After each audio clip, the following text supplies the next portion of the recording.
advisory group public forum on the Portland Harbor Superfund cleanup proposed plan. This is, just to be clear, this is not a public hearing, which the EPA will be holding 4 public hearings, but this is our opportunity to hear from other community members about what we see in the proposed plan that EPA has put out.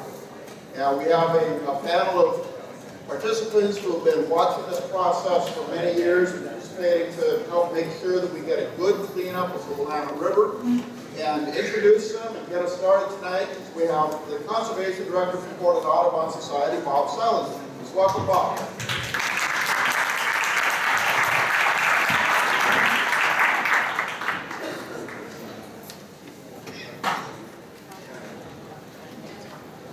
Well, good evening. Thanks for coming out tonight. Can everybody hear okay? Yes. All right. My name is Bob Salinger. I'm the Conservation Director for Portland Audubon Society. And we're here tonight because we have a really important opportunity in front of us. We have an opportunity to clean up our river. And nobody in this room has never known anything other than a polluted river. This river's been polluted for over 100 years. And Portland's thought of as a green city, but our deep dark secret is that we're actually a very, very polluted city. Our air is polluted, our water is polluted. And people are just really becoming aware of just how polluted we are. And having clean air and clean water is not a privilege. It's a right. It's a basic human right. And for too long, we've heard that it's the cost of doing business. It's just the way things are. We can't afford to do any better. We can't afford not to do better. And so tonight we're here to talk about this cleanup plan for Portland Harbor. I'm going to give a quick overview. And this is the agenda for this evening. You've already met Jim. We're going to have several speakers, and then we're going to have time for questions and answers. Most of the tonight is going to be opportunities for people to ask questions.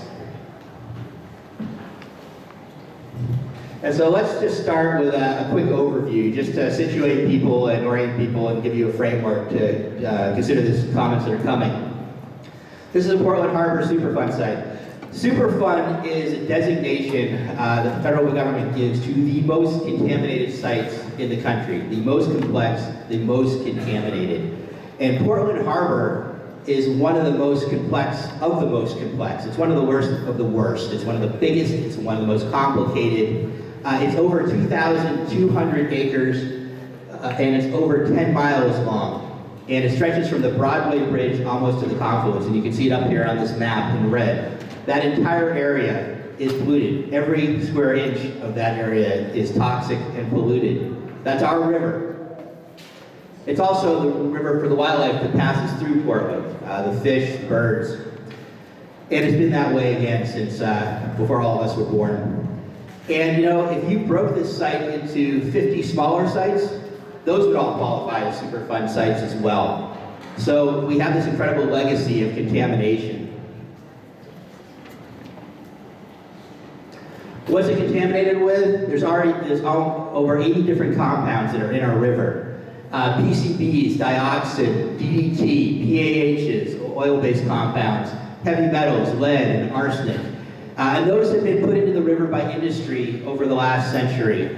And some of it happened a long time ago, but some of it is very, very recent. You'll hear, oh, this is old legacy contamination. That's true, but some of it's happened very recently as well. These have mixed together, moved around, but various compositions and concentrations cover the entire area that I've already described. How toxic is it? If you are a healthy adult, you're allowed to eat 8 ounces of fish a month. That's a piece of fish about the size of a deck of cards. That's all you can eat from Portland Harbor and be safe.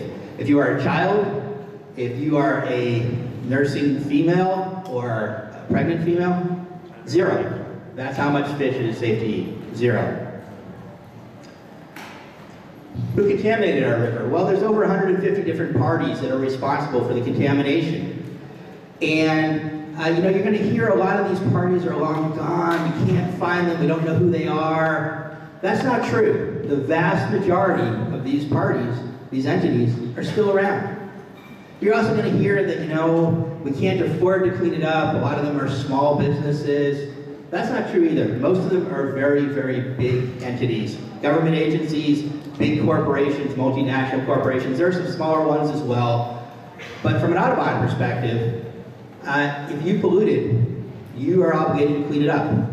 And this is a polluter pays law. Superfund requires you to pay for the pollution that you caused and clean it up.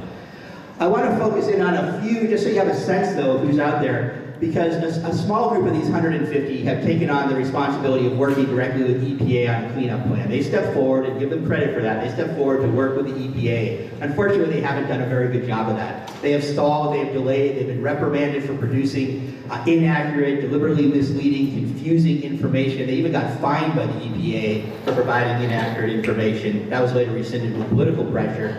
But this is a group that stepped forward, and I think it gives you a sense of some of the groups that are out there. Because when you hear they're long gone, they're small, they can't afford to clean it up, I want you to think about this list. This is the lower Willamette group, so these are the lead groups and the ones that are putting the most pressure on EPA right now. Yakama, Veracrop Science, BNSF Railroad Company, Chevron, City of Portland, Everaz, Gunderson, Kinder Morgan, Northwest Natural, Phillips 66, the Port of Portland, Siltronic, TOC Holdings, and Union Pacific. Those are not small companies. Those are some of the most powerful, well-connected, wealthiest entities on the planet in some cases.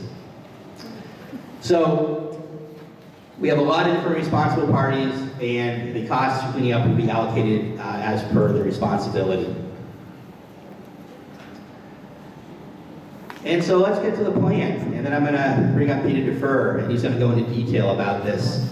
What is in this plan that EPA has brought forward? Well, first of all, it took them 16 years to bring this plan forward. They've been working behind the scenes with the polluters, with the responsible parties, and responsible parties includes polluters. It also includes companies that bought land that was polluted. They're responsible for cleaning up the land they bought. But for the most part, you're talking about original polluters in this case.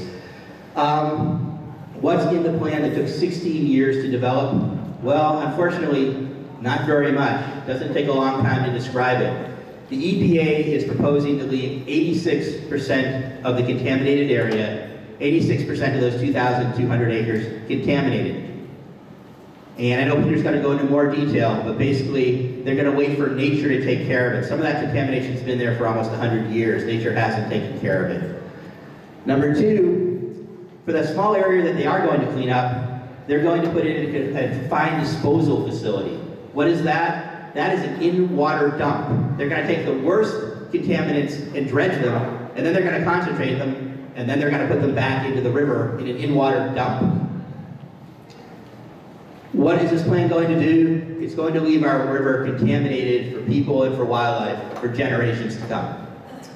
And so tonight, before I turn this over to Peter, what I want to say to everyone is this is our opportunity. We've waited a long time. This is our opportunity to make our voices heard. The polluters, the politicians have all been weighing in for a long time. Unfortunately, EPA has only given us 60 days. That's not enough time, but we need to take advantage of what time we have. And so I encourage everybody to go home, send in comments, have your spouse send in comments, have your kids send in comments, have your parents, have your friends. Every person in this room, if every person goes home and has 10 or 20 people write comments, we can start to move the needle on this thing. And if we don't, we're going to be stuck with a contaminated river for generations. How do you comment? There's a variety of ways. The key thing I want to leave you with here tonight is we have 60 days, only about 50 left. You got to comment within that time period. Your comments don't count. You got to send it to the addresses that EPA designates, or they don't count.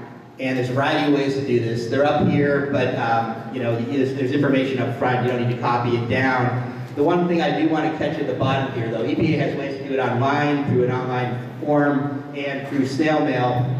There's also a community commenting page that a bunch of groups like the Yakama Nation, Riverkeeper, the Community Coalition, the CAG, Audubon have put together, where we can help you. It suggests comments, gives you space to write your own, and that gets sent directly to EPA to their address. So you can go to the site here at the bottom, cleanupportlandharbor.org, and work through that. And the nice thing about that site is your comments will also go to our congressional delegation, the city council, and others who have influence over EPA as well. they've been influencing EPA in the wrong direction. It's time to influence them, to influence EPA in the right direction.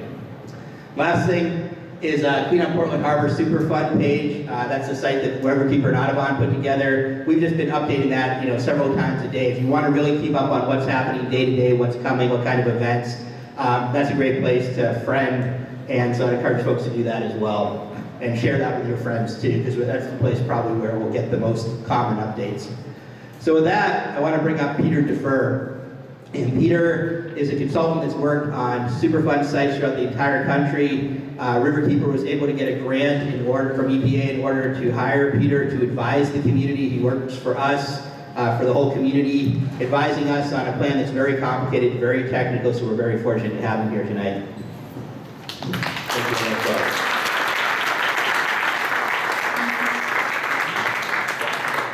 So, by further way of introduction, as Bob alluded to, the funds that made it possible for me to be here come from an EPA grant to the Willamette Riverkeeper. This technical assistance grant is part of the Superfund program, part of the federal law. So I'm providing these technical services not only here, but also to communities around the country that face similar challenges as you over cleaning up contaminated sites. I've been doing this for over 20 years through my own private consulting firm. I have a small group of people who do research with me. And that's sort of my second career. 20 years before that, I was working largely in academia. I've also worked for one of the national environmental groups. So I have a little bit of experience doing this. I also have been here for a while. I keep trying to remember when I started working on which project. I'm reminded that I had more hair when I started working on the Portland Harbor project. And now, not so much, and I have grandchildren. Hopefully, when they come back to Portland, because they used to live in the Seattle area and visit friends and family in Portland, hopefully when they come down to Portland next, or probably when they're teenagers or maybe young adults, they will find a river that is in the process of being cleaned up. Before I get started, I have a couple of slides. I'm not going to duplicate exactly the one that Bob showed. In fact, most of what I'm going to talk about does not duplicate Bob's. But I want to know about the audience and how much explanation you would like on certain aspects of Superfund. So how many of you have been to any other public forum on the Superfund cleanup? Okay, a fair number of you. For how many of you is this your first public forum? And so you really don't know much about the Superfund process. Okay, not too many. I'm going to direct you to some additional resources. The Superfund process is not necessarily the most obvious and logical one. You wouldn't intuitively think about this process. So I'm going to give you a little bit of process, and the reason I'm going in the right direction with this. Yeah, you've seen this before. It was differently colored. It's the same map that Bob has. It shows you the extent of the site. And one of the things that's important to remember is that we have this part of the river that's contaminated and needs to be cleaned up. The 22 acres lie within the boundaries of that segment of the river. So we're also not talking about down there at the confluence with the Columbia, nor are we talking about upriver. And I know that you've all been to the river, so I don't have to describe what's on the riverbanks. You know that the riverbanks have industry, you have commercial activities.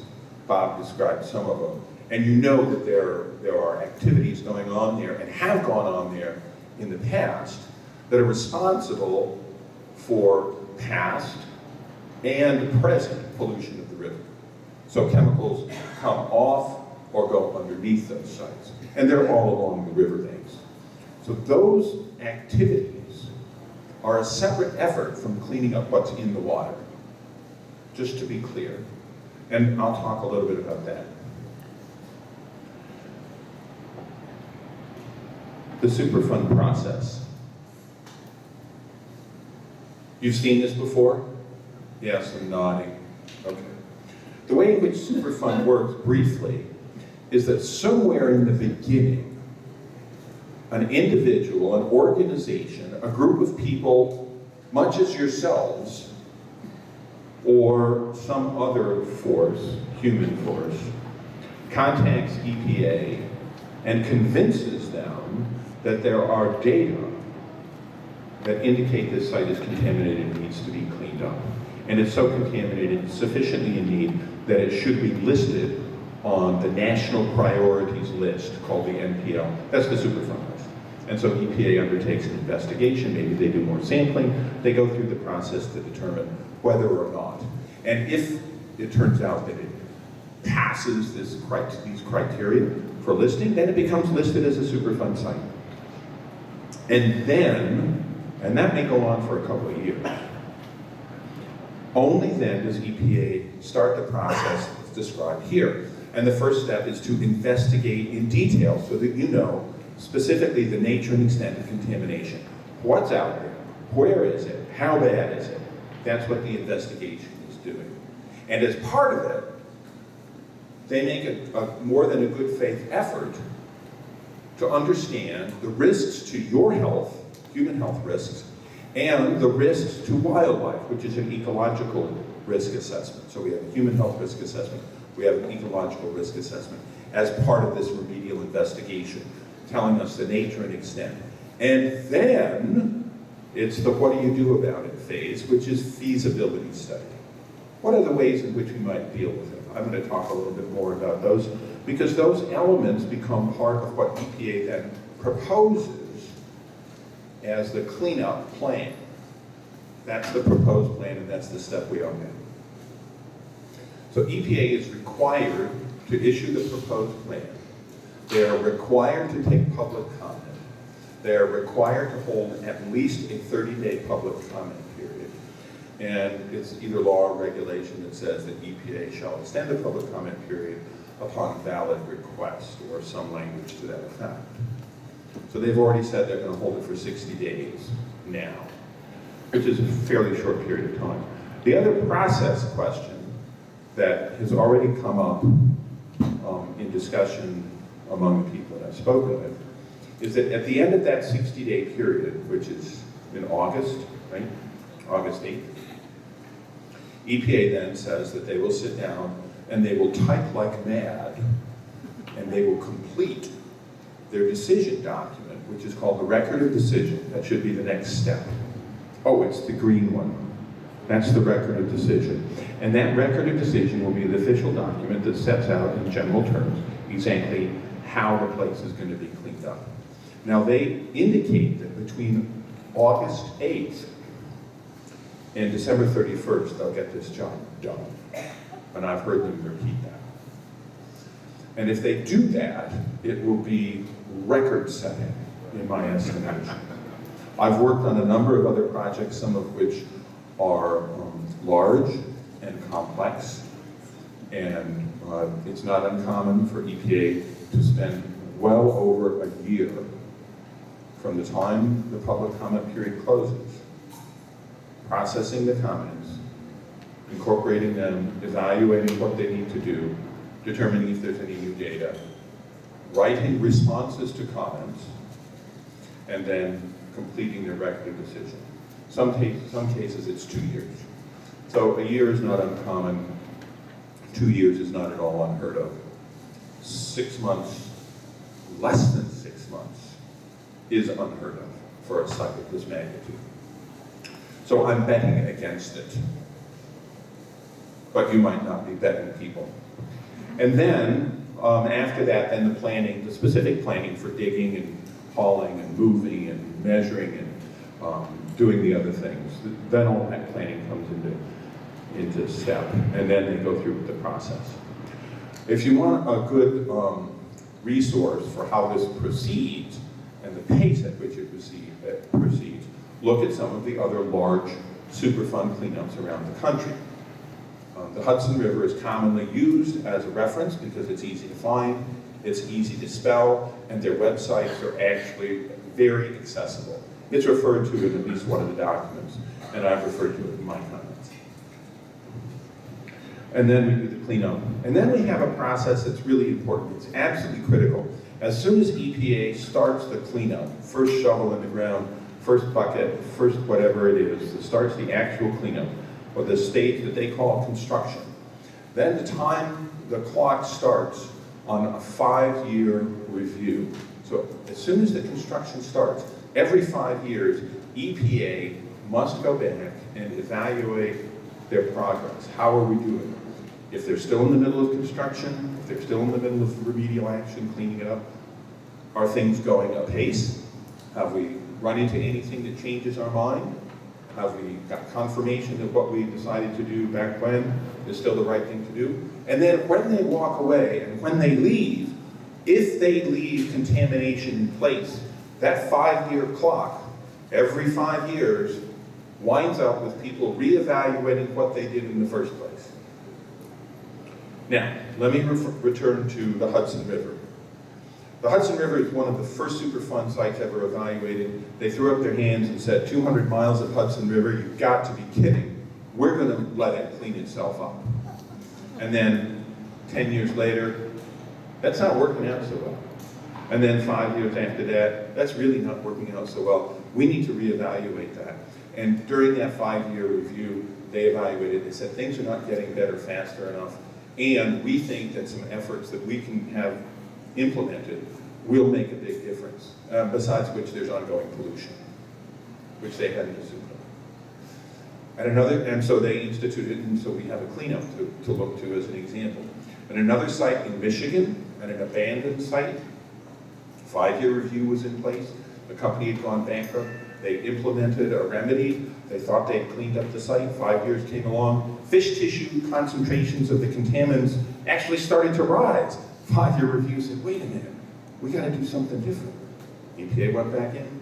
The company was gone, but the 5-year review revealed that they had to go back and do something. So the state and EPA went back, reevaluated the site, discovered, oh gosh, the thing that we did in the first place didn't work, so we've got to go back and do something that's working. So that's the general process. Does that make sense? You know where you are. The 60-day clock is ticking. You need to get your comments in by August 8th, right? That's it, and you know how to do it. So you've seen things. Okay. So this is what the feasibility study does. I've already explained to you that the intent is to collect the different methods, the actual different construction methods, digging methods that could be used on this particular set of problems to address them. Okay? And you know, I just put a couple of images up there so that you'll have an idea about what we're talking about. What are the contaminants? How can they be cleaned up? In this particular case, we have contaminated sediments. Those are the principal problem. But we also have material that's coming in from the river banks, underneath in groundwater. This is referred to as non-aqueous phase liquids. What an exciting term. It's organic ooze. You know, it's chemicals, it's creosote, it's tar material, it's thick, gooey, or not so thick, and less gooey chemical stuff. So maybe it's oily material that's come in. And it's coming in underneath the river. It's coming in across the shoreline. It's coming in because it's sunk down beneath the plant where it was manufactured, and they weren't taking care of it, so it came down into the ground, and then it oozed out into the river, and it's ongoing now. It was a massive cleanup over at Yakama. Anybody familiar with the Yakama site? You know where it is? It's along the riverbank, long time manufacturing of chemicals, a lot of stuff. And they did some cleanup on the land. They put in a barrier that I don't think is going to work, if you don't know the truth, because I've seen a lot of them fail. That's the one that failed in Michigan, the same design, but they've got a modern design, so they're convinced it's going to work better than the one in Michigan. And they put in pumps and they're extracting stuff because they had that problem. And it exists in several other locations along the river, and I'm going to point them out to you. They are in, the EPA documents the number of locations along the river that have this problem, that continue to leak or leach these contaminated organic chemicals into the river across the shoreline and beneath the water. Not just the contaminated sediments, although that's certainly bad enough. And EPA lists these out, and they go through an analysis of which ones are going to work and which ones might not work. Those are just the different methods. And then they've got to identify how the methods might work in each different place. Is one method going to apply across the whole site? This 2,200 acres, shoreline, deep water? No, that's not going to work. You're not going to do the same thing at the shoreline as you do either beside the channel 40 feet deep or in the channel 40 feet deep. So that's when the EPA has to make decisions about what combinations of methods are going to be used, either at different parts of the site or in the whole site. And you can see here that this is taken directly from EPA's own document, that we have a complicated or a multi-part system. It's not just that we have things going on the shore and that we have chemical contamination that's been in the sediment for a long time. We have ongoing activities of a working waterfront. There are commercial vessels that come in here all the time, large, small, and they are maneuvering around. There's crop wash, there's docking, there's transportation, and not to be forgotten, because this is a commercial navigable waterway, Congress has authorized the Army Corps of Engineers to keep it navigable and to keep it dredged to an appropriate depth. When I first discovered the authorization for this, many years ago, I was shocked. The authorization goes back to the Rivers and Harbors Act of 1898. And it is still the congressional authorization for keeping your channel dredged, and the Mississippi, and the Hudson, and so many other rivers around our country. But they have not dredged this, in no small part, because of the contaminated sediments. That just adds a whole layer of complexity to the Corps of Engineers, because if they go in to dredge these contaminated sediments, they have to treat them as they are, which is an environmental cleanup, not maintenance dredging. So we have dredging operations that must go on. We have routine operation and maintenance for commercial activities and facilities. There are recreational activities, canoeing, kayaking, fishing. What else? Swimming. Hiking, swimming. I hope nobody's swimming in the river. Not too much. Not too much.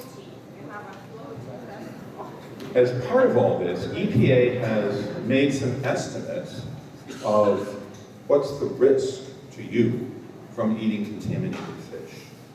What's the risk to you from consuming a bit of water when you go boating or fishing or swimming? You know, what's your risk from the various activities that I just mentioned and that you just mentioned? You get on the water, and so how much might your health be impaired? And EPA estimates that the vast majority of the chemicals come largely through fish consumption. Aha. The problem with that is, as scientific research goes on, we've discovered that there are some other ways in which we can be exposed to and affected by some of these contaminants in Portland Harbor. And I'm going to mention that when I raise the concerns about where we are at this particular point. Because recent evaluation of other Superfund sites suggests that EPA has missed one. And I don't know if that means they have to amend this one where it is, or in danger of having to go back and do a redo. So then EPA takes all of these and they do a scoring system. Has anybody looked at the proposed plan besides a few of us? You're going to see a number of tables that compare their different alternatives. And the alternatives begin, not to frighten you, the first alternative is always the plan for no action. And that option is required under law. It says that you always compare all of the other possible options to what if you don't do anything. It's the no action alternative, it's a point of comparison, it's required by law. But then we have options B, C, D, E, F, G, H, and I. And each one of these composes of different elements of pretty much the same thing. And I'm going to mention these in a moment here. And they decide which combination is best suited to each site. Because they go through the same process for every Superfund site, whether it's a fairly small one or whether it's a large and complicated one like this. And one of the complications is the fact that we have over 140 different operations, owners, entities, or as they're called, potentially responsible parties. We have over 140, and they're not all the same. We have a large number of chemicals. Some of them behave very differently out in the environment. We also have a fairly long stretch of river, 10 miles. It's not the longest. 200 miles is probably the longest. I don't know what the largest stretch. I know of a Superfund site in California that's 28,000 acres. That's also pretty large. It's also pretty complex. The four methods that we're looking at here are not novel, and they're not complicated. They're easy to explain. The first one is dredging. You take the contaminated material out of the water body. The second one is capping on the farm on the other side. You cover it up. And covering it up can be a couple of different options, but you can either take off the surface layer and then cover up what's left, or you can just cover up what's down there. And then you can also cover it up with some material that's intended to have some sort of action on the contaminants. Activated carbon is not only good for cleaning up your drinking water to get, what would we want out of our drinking water in Portland these days? Maybe lead? So you're going to use activated carbon filters to get the lead out of your drinking water, right? Yeah, yes is the right answer. Those of you who are wondering about it. Activated carbon does a number of wondrous things. It will also bind up organic chemicals as well as metals. So activated carbon layers have been put down over the top of contaminated residual sediments that are left, and then you put a cap on top of it. So that's a combination of that. And then there's this thing called monitored natural recovery. Monitored natural recovery, I left the monitored off here because it isn't required that you monitor. Natural recovery is just letting the river sediment over, take the natural course of events. Monitored natural recovery is where on a periodic basis you go and measure the concentration of the contaminants that you've left in place to be covered up by the river's natural processes. Enhanced monitored natural recovery, that you will see, a term that you will see in the proposed plan, is when you take and add some sort of material that jumpstarts the natural recovery process. The natural recovery process is supposed to be a layering of clean material on top of the contamination in such a way that the normal animals and plants will begin to grow there, and they will help to break down or cover up the contamination which is underneath it. Does that make sense? And natural recovery has certain applications, and in certain cases, it's been shown to work. The cases in which it works best are when the contaminants can break down. Okay? Oil products. So, gasoline, the oil from your crankcase that you spilled when you were changing your oil in your car. Not that anybody has ever spilled oil from your crankcase when you were changing the oil in your car. Or the antifreeze, that some of it leaked out. You didn't do that on purpose, it was a spill. But if you go back to that soil in the ground some number of years later, all of the microbes, the bacteria, and the fungi that live there will have broken that down in time because they can break down. So there are some chemicals that if you leave them in place with natural processes, they can break down, and they will. Metals do not fall in that category. Lead is lead, is lead, and will be lead for a very long time. PCBs break down so slowly that they might as well be metals unless something special has happened. Dioxins and furians fall in the same category. In fact, some of you remember the Vietnam War. Yeah. Agent Orange was contaminated with dioxin. And that's one of the reasons why we have dioxin-contaminated sites around the country. They're not that widespread. Dioxin contamination from Agent Orange manufacturing in the 1970s is still contaminating rivers in the United States. The Passaic River is one of them in New Jersey. So there are chemicals that break down so slowly that they might as well be impervious to natural processes unless you add something to them and sort of jumpstart or find a way to make that happen magically or in an enhanced way. There's no way that's known to be able to do that in the water. There is a company that's been working on that, and they've been successfully been able to break down PCBs and dioxins in soil, and the material has been removed from the water. So these are just images I clipped off the web over various times. So those are the 4 basic steps. And there are some combinations of those. There's this combination that you'll see in there of dredge and cap, and that's where you remove part of it, and then you cap the rest. What are you going to do underneath the dock? Well, so that's a bit of a tricky logistic place. What are you going to do with contamination that's underneath the dock? You can't just send a barge in there and haul it out there. That's not going to work well. And then there's another situation. The channel is about 40 feet deep, and in some places there's a deep hole out in the middle that's even a lot deeper. I don't think that there's much contamination there, if there's any, because it's an area of scallop. But when you get down into very deep water and very deep sediments, if you start removing too much sediment, then the removal hole collapses on itself. So you have to be practical about what you can and cannot do in terms of removal. There's a certain depth below which it's not practical to remove it.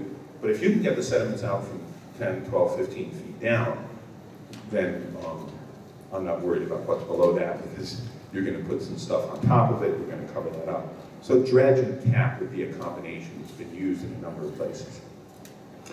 And then we find that on the shoreline, EPA finds you have to do some other things.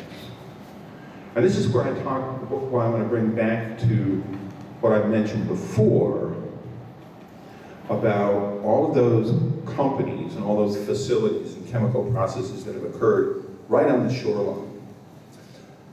A number of them are still oozing stuff, not to use technical terms. A number of them still have contaminated groundwater beneath their footprint or lying underneath the ground. And that is leaking or leaching slowly into the river. EPA has to address those. And they address those right at the shoreline.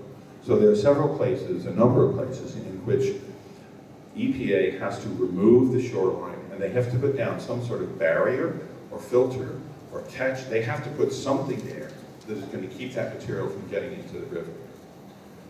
And that's the place where we have to work with the state. The state is responsible largely for dealing with upland or across the river bank. And once it gets out of the water, the state is dealing with it. In the water, the federal government is dealing with it. So if the state is dealing with it outside the water, then the state needs to be responsible for keeping that contaminated groundwater from oozing or slipping or leaking into the river. And I see too much of that remaining in the assessment document, in the feasibility study, and in the proposed plan, that there are a number of places where EPA has proposed rather extraordinary, in some cases novel, methods, what's called a reactive mat. Reactive mats have not been around for very long. We don't know if they're going to work for 30 years or 40 years, and they're going to be needed for 30 or 40 years. So those are the basic Are there any questions? Have I lost anybody? Anybody who's lost? Yes? Not lost, but one question about hard caps. Hard caps. Because I understand Yes, they have to be. What happens to the invertebrate or plant life that would be in that depth of water in a healthy river? Can those sorts of organisms be maintained when there's a hard cap? The question is when you have a hard, everybody needs to the question. When you have a hard cap put in place, does the normal biota grow back? Because what's going to happen is maybe they've dredged some, and then they put down a layer of natural material. But then because of where this location is, maybe it's on the shoreline, maybe it's at the bottom of the river, they have to put what's called a hard cap. The hard cap is, in this case, it's going to be composed of large stones, large riprap. So that will be a suitable substrate for some animals. It won't work for those that live in the mud, but it will work for something that lives on the stone. So you have to be careful. Hard caps are often used, and they are proposed in this place, to make sure that the underneath area is not eroded. You don't want it eroding underneath the dock, for example. You don't want it eroding on a shoreline. It has to be maintained in its normal configuration. You don't want the shoreline drifting away. Even though the current shoreline is probably not a natural one, we probably had a lot more meandering in here 150 years ago, but we're not going back to 150 years. Nobody proposes that. This is a good time for me to have been talking about something else and to answer another question. Before I answer your question and then yours, I want to make sure that you know what you're looking at. You're looking at the table of alternatives that are presented.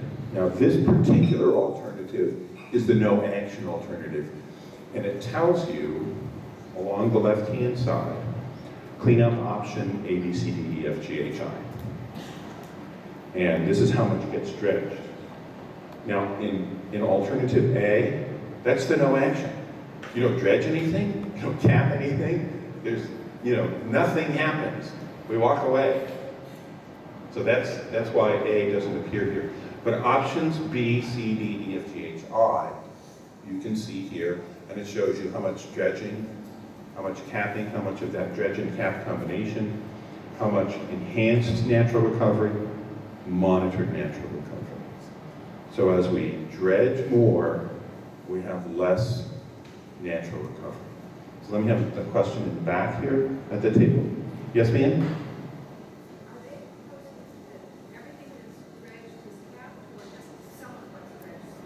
Some of what's dredged is capped. And it depends on which alternative they choose. In the preferred alternative, which is the bottom one, I, here, there will be some areas that are dredged completely. There will be some areas that are capped in place. There are other areas that will be first dredged and then capped. The vast majority of the acreage, and this goes back to the number that Bob put up, whoever Bob is, the 80-some-odd% of the acreage will be left to be smothered over with natural occurring sedimentation. That's it. What do you mean preferred by who? So EPA, in the process, develops all this different combination of alternatives. These are the methods that we can use. We can use dredging, we can use capping, we can use... Isn't H preferable because it dredges more, a bigger area? The more they dredge, the less will be left in place.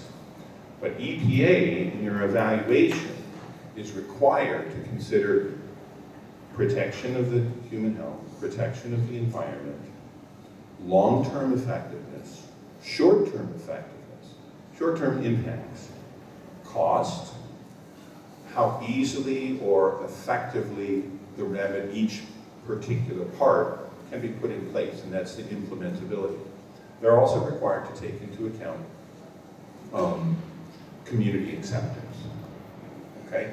And they are required to evaluate their options against legal requirements that they have now to meet clean water, clean air, etc.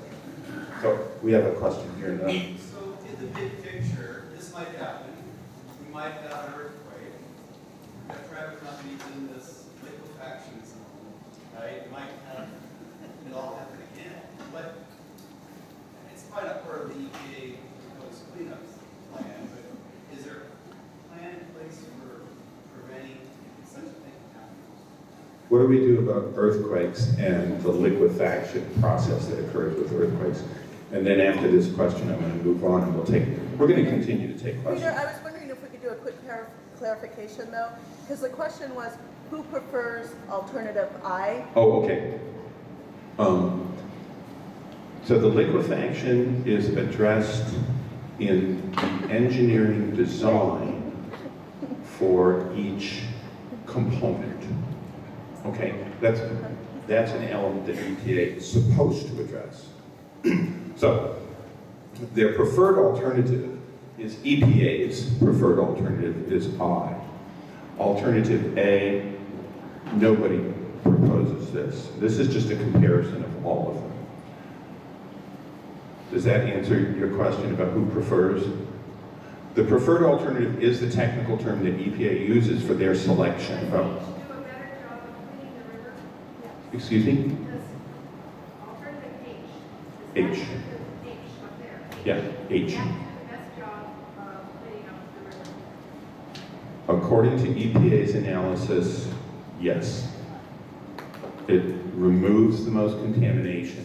At the end of the time period, the river will be, I think I remember their calculation, it will be as clean as it's going to get. It will also take 62 years according to their estimates. Okay, so let me show you a couple of other things. But here you get a sense of the range of things, and this document is taken. Okay, so of those options, those cleanup alternatives, B, C, D, E, F, G, and H, the alternative B has been indicated with preference by the PRPs.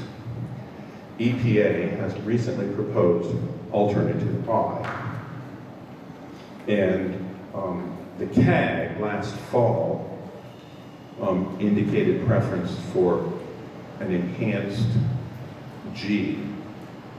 The CAG hasn't voiced a coordinated opinion on the most recent proposal, which is 2 weeks old at the end of today. Their technical advisor has been traveling for all of those 2 weeks to various functions, other sites, fishery forums.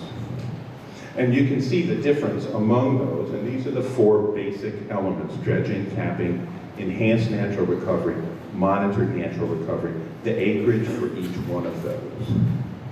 What you don't see here is the cost, you don't see the time period. And those are elements that you probably want to look at and consider. Do you think that a complete removal that's going to take 62 years is preferable to a less complete removal that will take a shorter time but leave more contamination in place? So there are trade-offs, there are balancing factors, and I can't make all of those for you. So EPA's preferred alternative still includes options for what you do with the material you take out of the sediment, out of the river. This is the disposal. And the disposal alternatives are basically two. You carry it off to the appropriate regulated licensed facility, which is a landfill. And that would be a landfill that's either designed and permitted to take hazardous waste or waste that is not hazardous. Or you put it in what's called a confined disposal facility. A confined disposal facility would be something carved out, and the proposal, I think, is very specific. It's slip forward. You close it off, you do something to it, and you dump all your sediment in there and hold it forever. There are a number of other options they don't include in what you do with the contaminated sediment once you get it out of the river. One of the other options that they make reference to, and I would like to see more fully explained and developed, and I've mentioned this, is that they talk about a treatment option. So they talk about 195,000 cubic yards in which they will treat after it comes out of the river to reduce or break down the contaminants. So if we compare those cleanup alternatives that we're looking at here, that were shown in the last slide, cleanup B, cleanup plan B, and you'll see similar figures like this in the proposed plan. It shows you the places where there will be dredging, and areas where there will be capping, and the rest of it will be largely enhanced natural recovery or monitored natural recovery. This is alternative E that was EPA's preferred option back in the fall. At least they indicated it was likely to be, and it was not. EPA has indicated that alternative I, which is a newly created alternative that I have yet to understand its origin. I've read it 3 times. I'm just beginning to understand that they went about creating it in a different way than they did the others. But it shows you in purple these spots that are the more highly contaminated areas where they intend to take more direct action. So some of those will be dredged, some of those will be capped. The vast majority of the acreage, 1,900, not quite 1,900, of the 2,200 acres will be left to silk over on their own.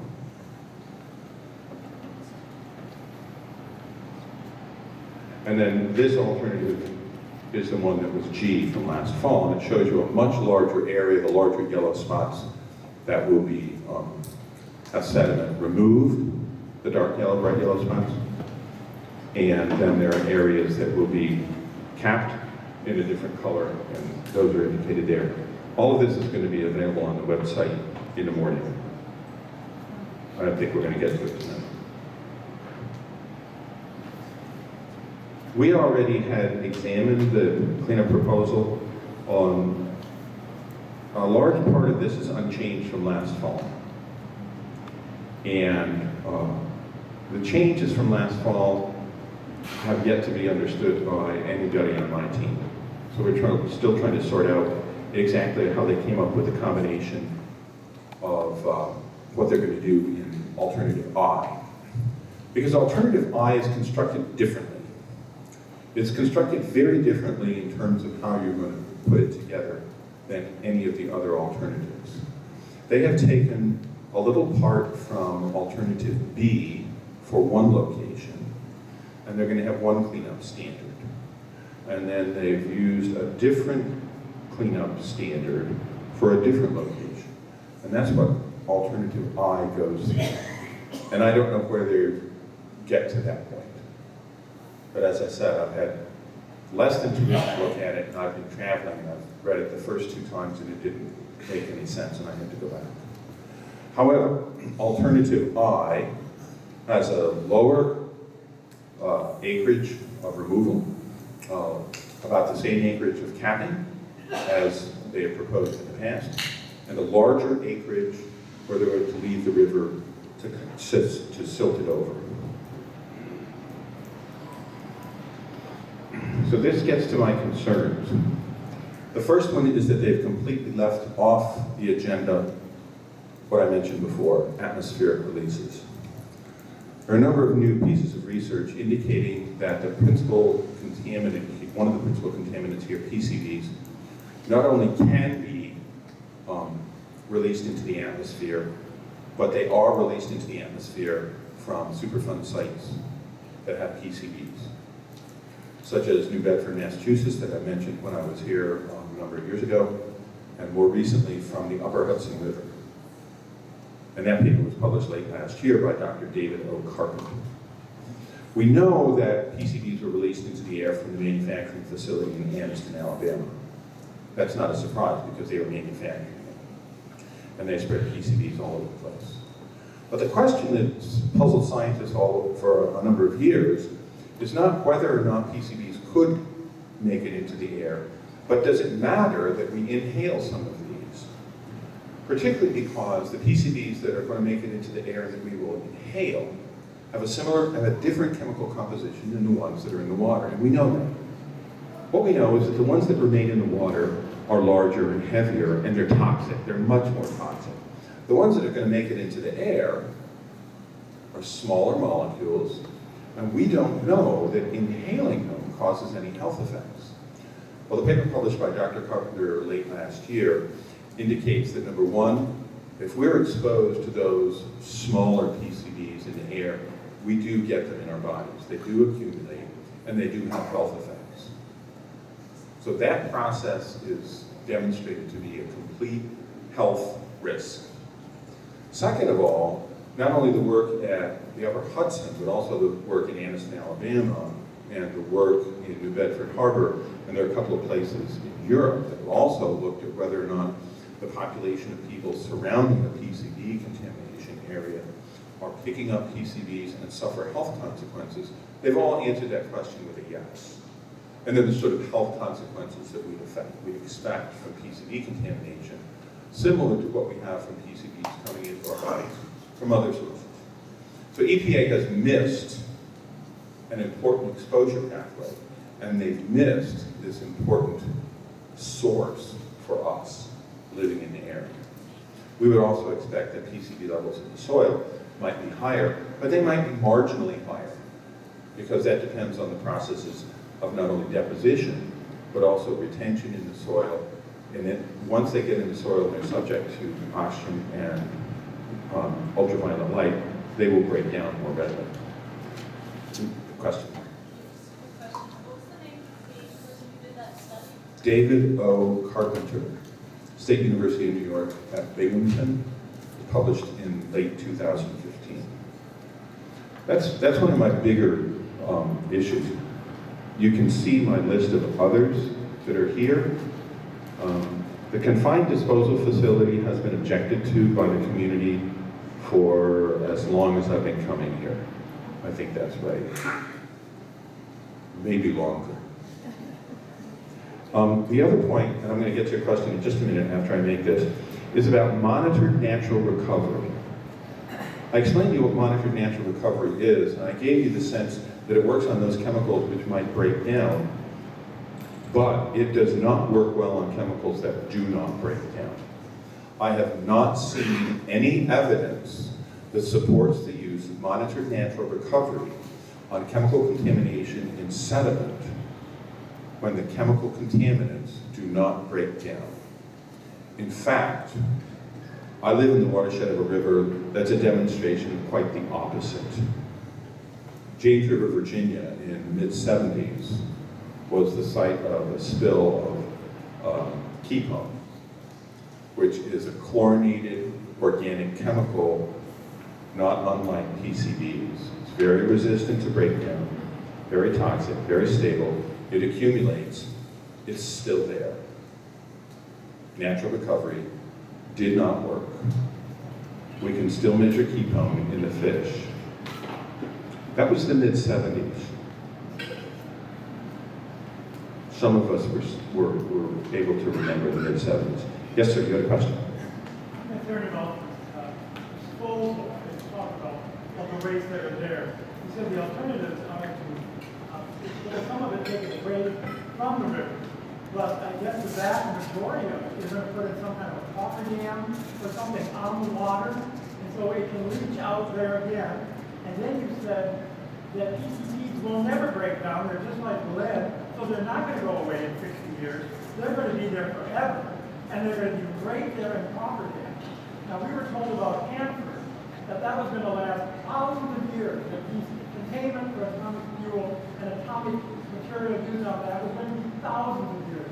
30 years later, just 30 years, it's leaking into the Columbia River all through there, billions of dollars a year we're spending on it. And that was a lie. And this is another lie here. If you're telling us in one breath that it's never going to break down PCB, and then you want to put it in a coffer dam and you're going to say nature's going to take its course in 60 years, it's not going to take its course in 60 years or 6,000 years.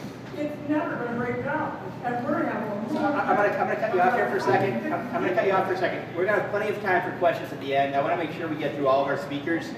And so if you have a clarifying question, please ask it. But if you have a broad question, please hold it to the end so we get through all our speakers, and then we'll do all the questions. These are some of my other concerns, and then I have about, I think, one more slide or two. One of the other concerns that I have is also a non-active component of the remedy, and those are institutional controls. You're going to read about institutional controls, and EPA writes that institutional controls are a component of all of their things. Institutional controls are fish consumption advisories, fishing signs, deed restrictions. So these are legal and regulatory steps taken to control our behavior. It's not a fence. A fence is an engineering control, okay? Prohibition on digging in the ground below a certain depth, or you can't put a well there because the groundwater is contaminated. Those are institutional controls. The GAO, Government Accounting, right? They have published a report not too long ago indicating that institutional controls and Superfund sites are remarkably ineffective. They don't work. Now, I worked on a project for the city of Portland back some number of years ago for the cleanup of the Columbia Slough, and they found out that institutional controls didn't work on the Columbia Slough. They've put up fish consumption advisories in 10 languages or more and found people fishing right in front of the signs. Fish consumption advisories do not work. I participated in a fish consumption survey on the James River a few years ago to examine fishing patterns and fish consumption patterns associated with mercury contamination. People who get their only protein from that river might even know about the fish consumption advisory, but their choice is to put fish with mercury in it on the plate or no protein on the plate. Fish consumption advisories, according to the GAO report, do not work.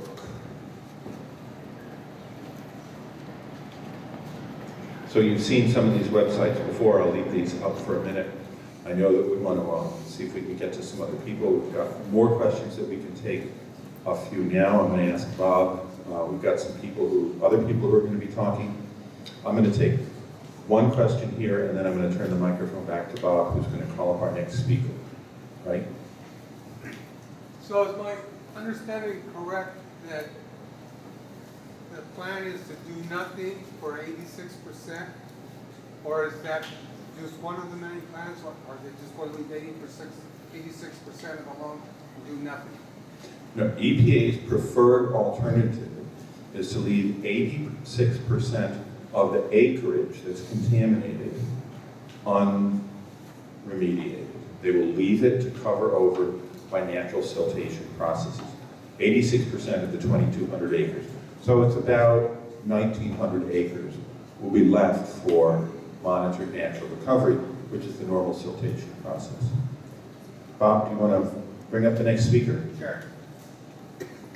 Thank you very much, and I'll be here. We'll be answering questions in a minute.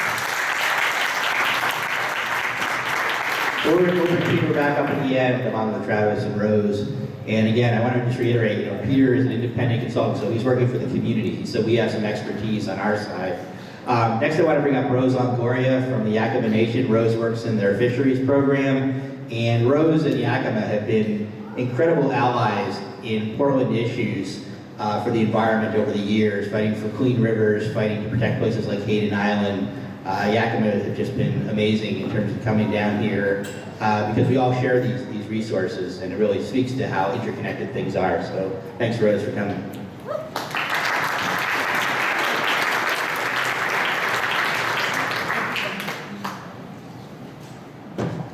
Good evening, everyone. Thank you so much. I want to especially thank the Portland Harbor Community Advisory Group. This is a group of volunteers who meet on a regular basis and put out a lot of energy and effort and a lot of their heart and soul in gathering information and sharing it with the general community for your awareness of this issue. It's a very important issue. There's a lot of things that we want to touch on. I'm going to keep my comments very brief because I know that people have questions and they'd like to get answers to those questions, and so we want to leave as much time as possible for the community. So once again, my first name is Rose, last name is Longoria, and I am a representative with Yakama Nation. Yakama Nation is a sovereign tribal government, and we have treaty rights in vast areas of the Pacific Northwest. Those treaty rights and the various areas are usually referred to as usual and custom areas. The Willamette River is a usual and custom area of the Yakama Nation. And so things like treaty rights, usual and custom areas, those are probably not normal terminology that people really understand. So just a quick explanation of that. Over 150 years ago, Yakama tribal leaders, when they were negotiating with the United States government on their treaty, they had to put into that treaty, they had to reserve certain rights. And one of the things that they reserved was the right to hunt and to fish and to gather at their usual and accustomed places. Willamette River and the resources here is very important to the Yakama, and they reserve that right, not only here, but in multiple places throughout the Northwest. Yakama's reservation is in south central Washington, 1.3 million acres. Yakama is one of the larger tribes, both in membership and landmass in the Northwest. Yakama has been concerned about pollution at Portland Harbor for many, many, many decades. And that concern came from two things, not only the reduction in quantity of fish, but also in the quality of the fish. And before the science was there to sort of point that out and to make it evident that there was concerns about how healthy those fish were, Yakama tribal members sensed that, they knew it, they knew something was different. Back in the 90s, Yakama Nation tribal leadership went back to Washington, D.C., and we advocated for the Portland Harbor Superfund site to be listed as a national priority site. And it was finally listed in December of 2000. So again, I want to keep this very, very short, but I want to touch on a couple things that were said by other people. Bob Salinger with Audubon Society mentioned that this site could easily be broken up into 50 sites. And that's actually rather correct. This is what we would, the Portland Harbor Superfund site is a site that we would refer to as a mega Superfund site. And so what that means is that there are basically several Superfund sites that are combined into one very, very large site. This is an extremely complex site. It has not only a ton of different types of contaminants or pollution, it also has a variety of different sources for those pollution. In addition to that, you have a lot of people engaged in this process. You have federal agencies, you have state agencies, you have 6 tribal governments, you have over 150 potentially responsible parties, basically polluters, but you also have interested community members, you have organizations that have spent a lot of time, energy, and effort. You have politicians. All of those groups have been engaged over the years in this process. It makes it very complicated, and also all of those groups have their very specific interests. So each of these various groups are going to have different messaging, and I want to make it very, very clear as to what Yakama's message is related to this site. This nearly 10-mile river site is 100% toxic. And EPA, in their proposed plan, is basically planning to clean up 8% of the site area. And in absolutely no way, shape, or form is that protective of human health and the environment. And it's absolutely grossly inadequate to protect Yakama Nation's treaty rights.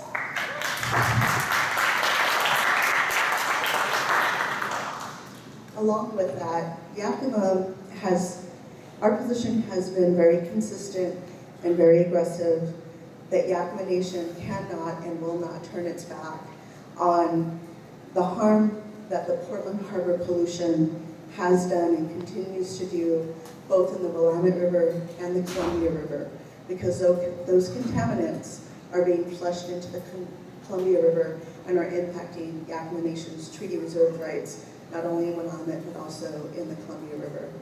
So there's a couple more things I want to say.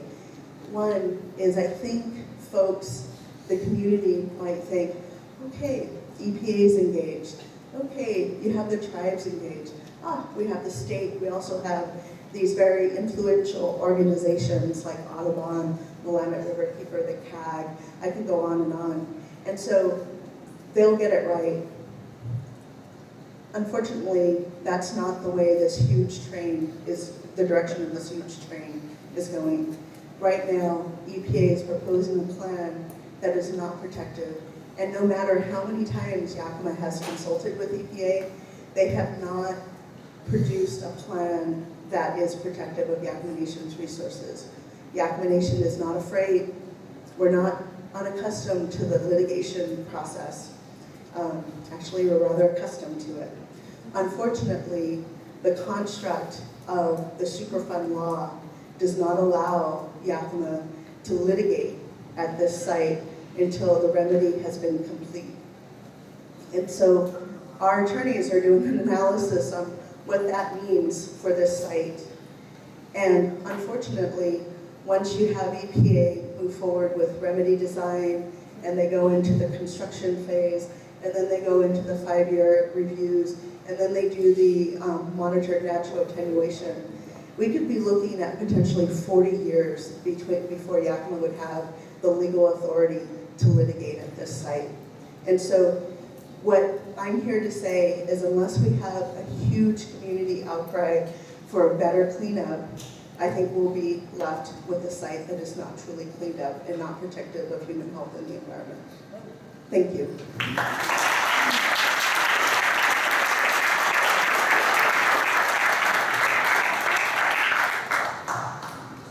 So thanks, Rose, and I want to express my appreciation to Representative Frederick was here earlier and Representative Kotek's here. It's really nice to see political leaders coming out to hear what the community thinks, so thank you. So our last speaker tonight is Travis Williams of Willamette Riverkeeper. No one's worked harder or longer on this issue than Willamette Riverkeeper and Travis. They've been there since the beginning. They've been dogging this every step of the way, and so they really have done incredible work over the years and continue to do incredible work on the river in general and Superfund in particular. So, Travis? Thanks, Bob. Although honestly, I'm not feeling like the work must have been all that incredible looking at the draft plan.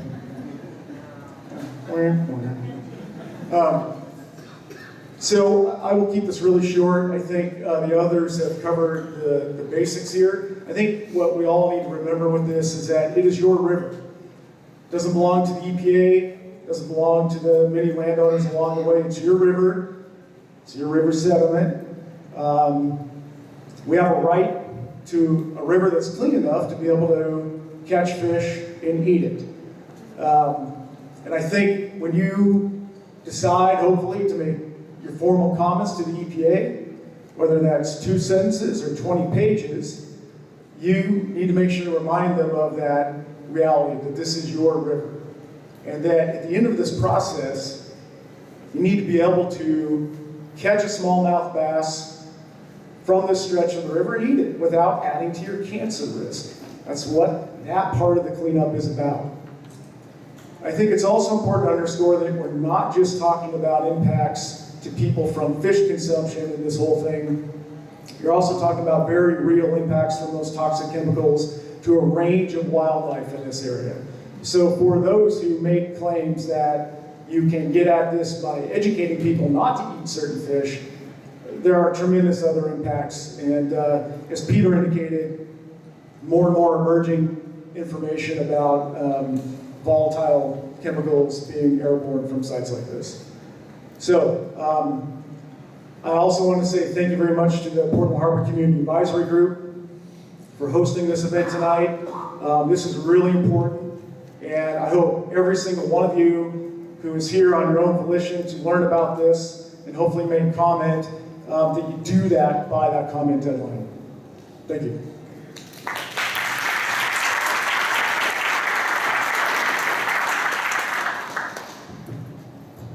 Okay, thanks, Travis. Thank you, Bob.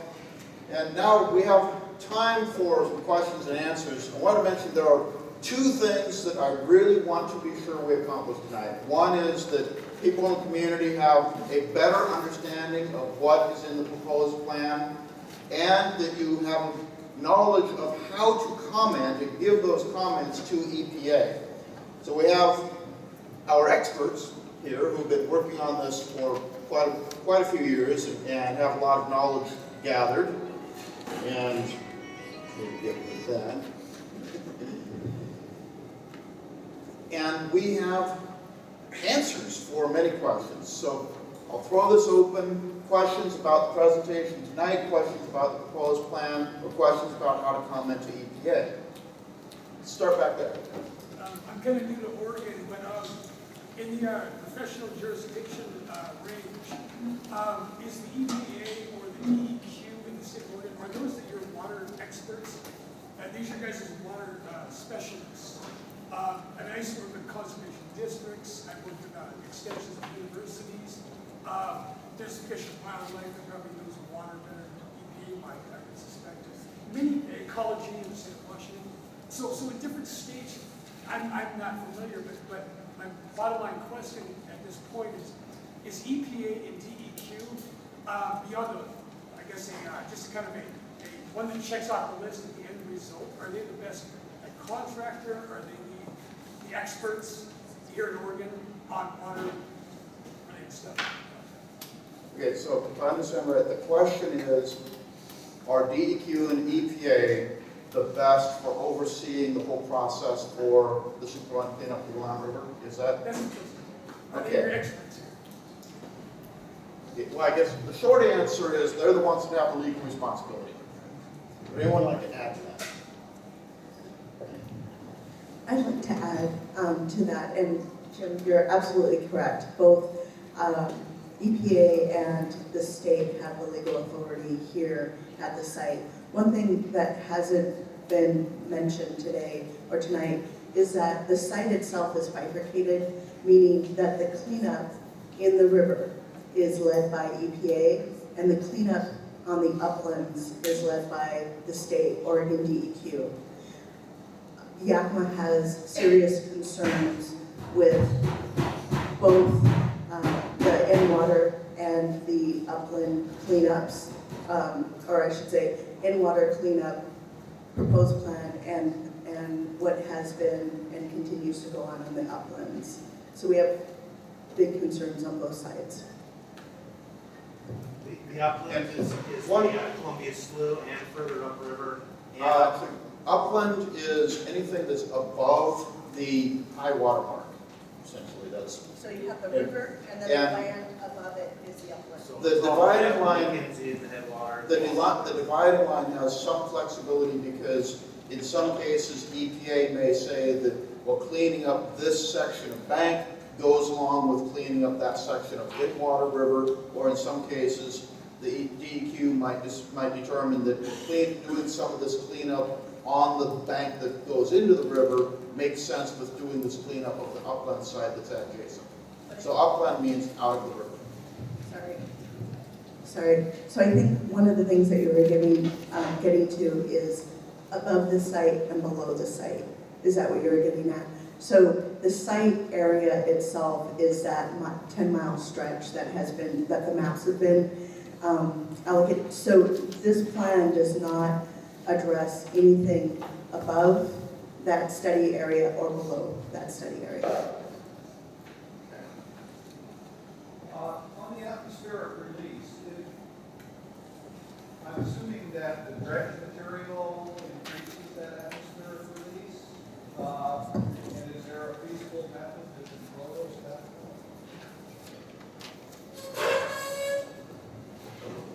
Cable adjustment. The answer is yes. Dredging can increase release of PCBs from a dredge material site, and EPA in a couple of different locations has developed methods for minimizing that so that you don't have detectable PCBs in the air downwind. And so they've addressed that. It's not a complicated way to do it. The more difficult challenge is what to do about PCBs that are released on an ongoing basis from the normal activities at the site. So water flow and disturbances and things that are going on which cause PCBs to get into the air are currently unaddressed.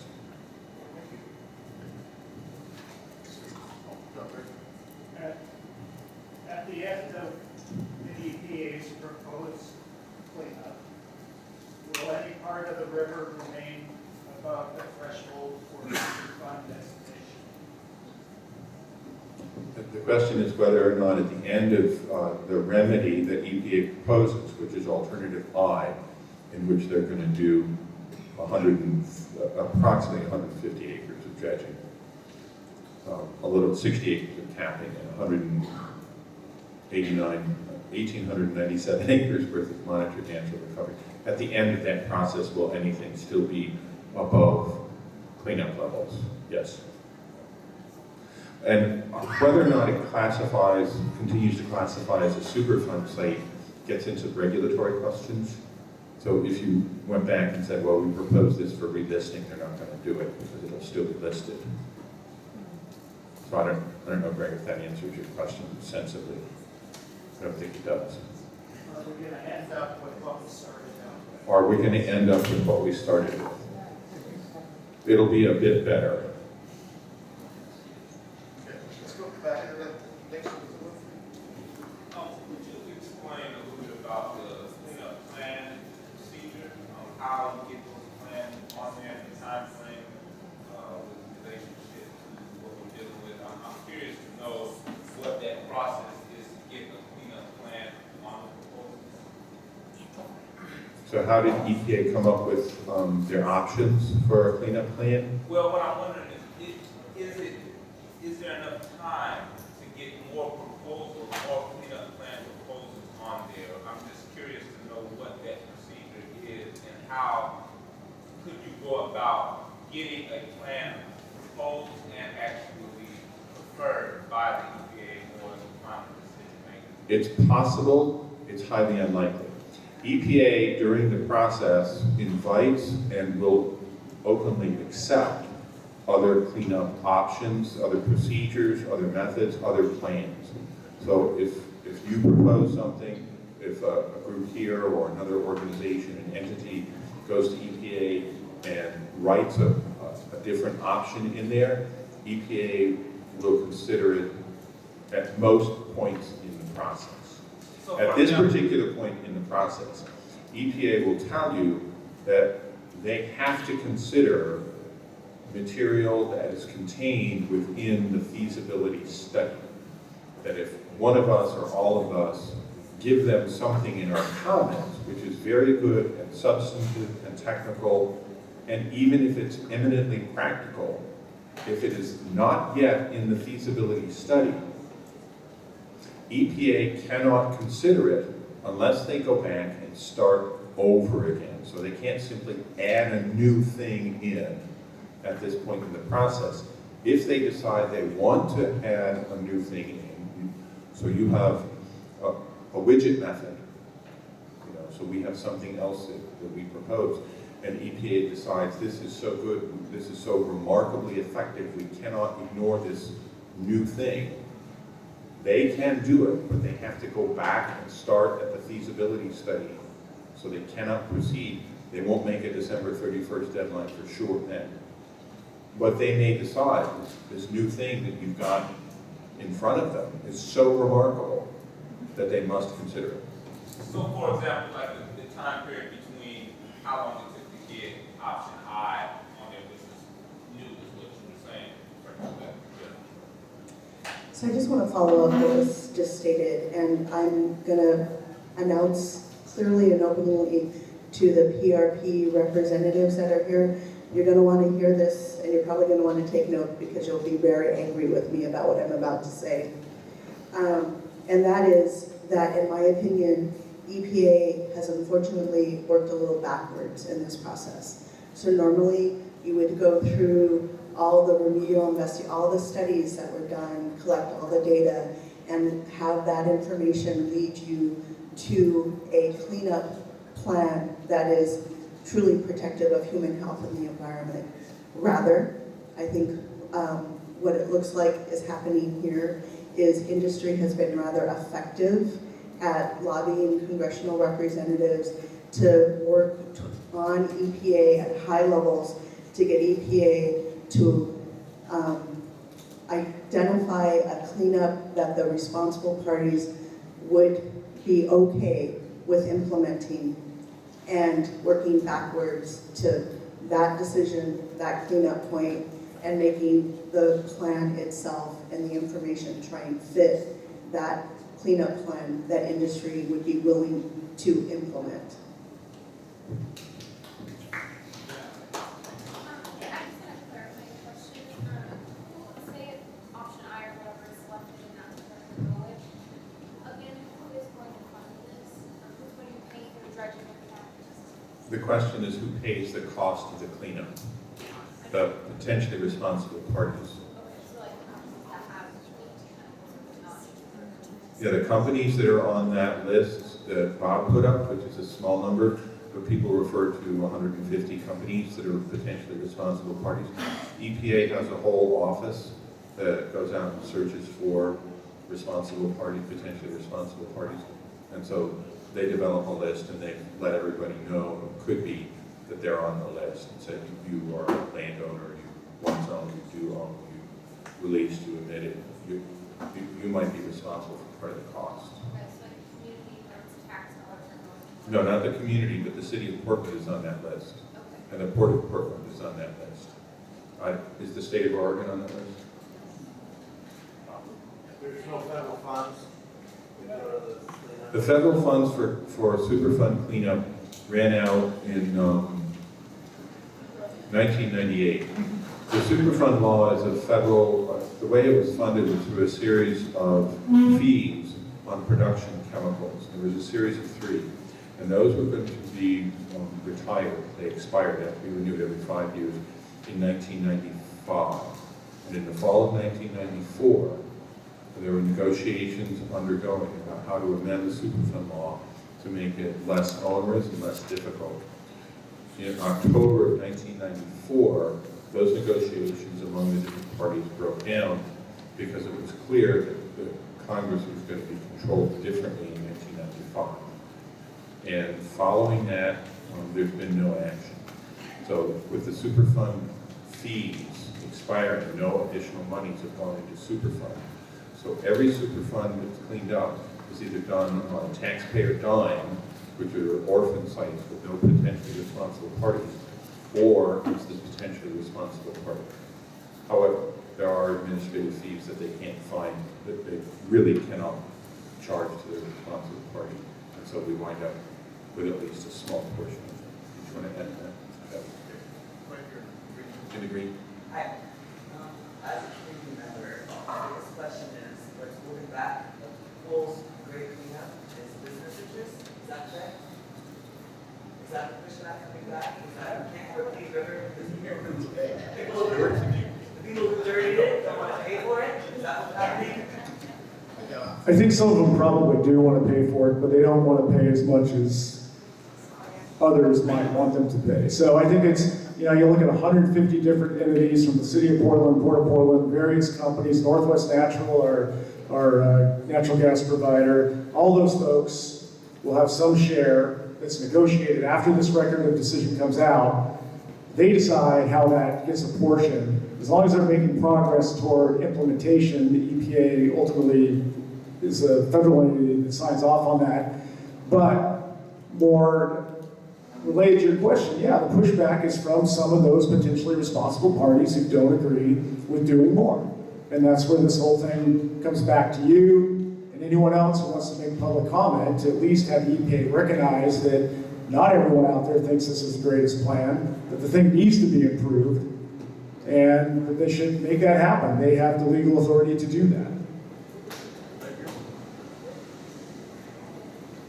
What you've told us tonight is that we've got a $750 million boondoggle going on.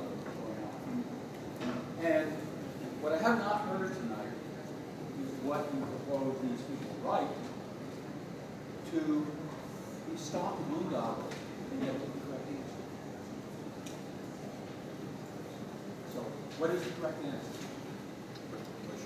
We're not satisfied with the plan. Trust, could you repeat what the question is too, so that other people know what to hear? My understanding of the question is, so if there's a $750 million boondoggle being proposed that doesn't get us where we need to be, what is the correct plan? And from our estimation, a lot of that correct plan involves more dredging of that contaminated sediment. Would it be several hundred acres And so 150 acres, that's an open question. We're working on developing the best answer that we can develop to get to the point where you can consume those species of fish by date certain. So whether that's 2025, 2045, that remains to be seen. But that's the goal. I think the other thing I would like to do is recommend that people go to the cleanupportlandharbor.org, and at that site, it has a standard statement of, 8% cleanup is not okay. And as we learn more, because we just got the proposed plan, but as we learn more and come up with our own recommendation, we may be updating what that website shows, but that's a good first step. You can either put in your name and it goes directly to EPA as well as congressional representatives, but there's also an area for you to put in your own specific comments. And those comments, even if those comments are, this river means a lot to me, I want to be able to eat fish free of contaminants, write that. So my question is, so I heard 750 million is the estimate for, I. What is the cost on the one you prefer? And also, what is the economic benefit, i.e. jobs, additional things that we can do on the river if it's cleaned up? Okay, so the question is, what is the cost of an alternative that would be preferable to the parties sitting at the table? And what would be the economic benefit? Is that right? Yes. Okay. We're not sure of either one because we're still calculating those. Last fall, we made an attempt to do that, and we didn't have the complete set of data. So we've just got the complete set of data, as I said, 2 weeks ago. So we're working on that now. That's what we've been discussing today and yesterday. And Rose is going to have some answers to that. The economic benefit is difficult to calculate because, as I was schooled by a professor of economics at Tulane, who was vice president for the tea company, Celestial Seasonings. You've heard of that? He schooled the judge and everybody in the room about the future costs and benefits of natural resource damage. So the cost of losing your natural resource now is multiplied and carried on to the future. The benefit of maintaining and restoring is similarly expanded into the future. It's not discounted. A few years ago, the city of Portland actually commissioned Eco Northwest, a pretty reputable economics firm, to analyze that question, and they came up with the analysis that for every dollar that was invested in this cleanup would generate more than a dollar on the other side. So that's just one study.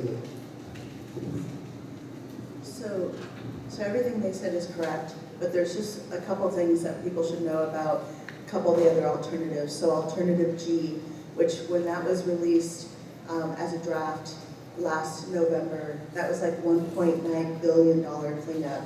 And that alternative G cleaned up or dredged 525 acres.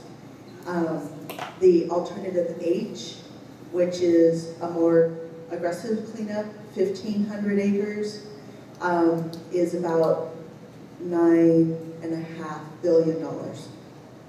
Which I want to say, this is considered one site, but this is really a multitude of sites. And so these numbers I don't think are out of, I shouldn't say that. I think we should be very cognizant of the fact that this is not just one site, this is a multitude of sites, and we're going to be seeing huge numbers. So my question is, with the administration changing and this being an election year, how will that affect this cleanup?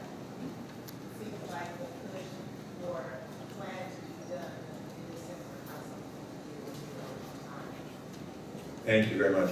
She asks, this being an election year, how does that affect the cleanup process in terms of the process in the next few months And once there's a new election, and there will be new people as regional administrator for EPA, and a new person who is the head administrator. There will also be an interim administrator for EPA.